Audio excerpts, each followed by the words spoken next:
আশা করি ভালো আছো। আর আমি তোমাদেরকে চিংড়ি মাছের মালাইকারি বানাবো, দেখাবো তোমাদেরকে। তোমাদের দাদা আজকে নদীর চিংড়ি মাছ ধরে নিয়ে এসেছে। তো আজকে আমি চিংড়ি মাছের মালাইকারিটা তোমাদের সাথে শেয়ার করব। তোমরা সাথে থাকো, দেখতে পারবো। এই দেখো, চিংড়ি মাছ এখানে 4টা এনেছি, আরো ছোট বেজান আছে। তো আজকে তোমাদের সাথে আমি চিংড়ি মাছের মালাইকারি মানে শেয়ার করব। আর দেখো, মানে ছোটগুলো বেছে রেখেছি, দেখতে পাচ্ছ তোমরা। আর এই যে বড় চিংড়িগুলা। তো আজকে আমি চিংড়ি মাছের মালাইকারি বানাবো, আর তোমরা সাথে থাকবে। দেখো, দেখতে অনেক মজা লাগছে। দেখো, তো আমি চিংড়ি মাছের মালাইকারি বানানো স্টার্ট করে দিয়েছি, চিংড়ি মাছ কাটা আরম্ভ করে দিয়েছি। তো দেখো, আমার কাটা হয়ে গেছে। আর এখন আমি শস্য বেটে নেব, শস্য দিয়ে। আর ওইখানে দই রাখা আছে। তো আমি কিভাবে মালাইকারি বানাবো তোমরা সাথে থেকে দেখতে পাবে।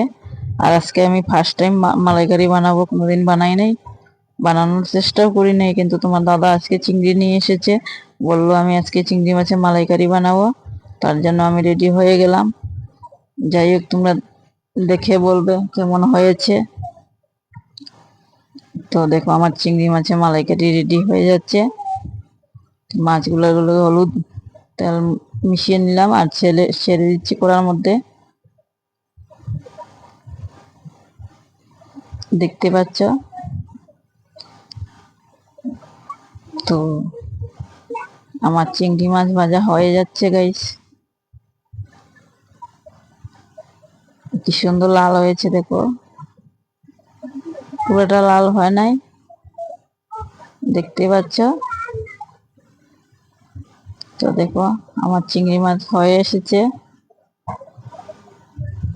আর আমি এখন চিংড়ি মাছগুলা নামিয়ে দেব, তোমরা সাথে থাকো, দেখতে পাবে। মোটামুটি একটু লাল হয়ে যাচ্ছে। তো আমার চিংড়ি মাছ হয়ে গেছে গাইস, তুমি দেখতে পাচ্ছ।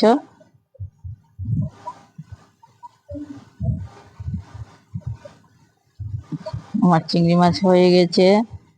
আর ওইখানে আর ছোট ছোট চিংড়ি আছে, এগুলা দিয়ে আর বেগুন দিয়ে বানাবো, তোমরা সাথে থাকো, দেখতে পাবে। আর মোটামুটি আমার ভাজা হয়ে গেছে, তখন আমি মশলাগুলো ছেড়ে দেবো, তোমরা সাথে থাকো, দেখতে পাবে। এই মশলাগুলো দিয়ে দিলাম। এটা হয়েছে পেঁয়াজ বাটা।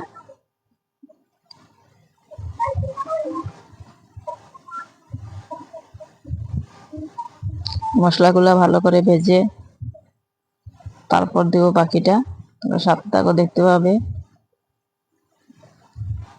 একটু শস্য বেটে নিয়েছি, কাঁচা লঙ্কা সাথে ছিল, আর একটু দই দিয়ে, আর সঙ্গে নারিকেলও আছে।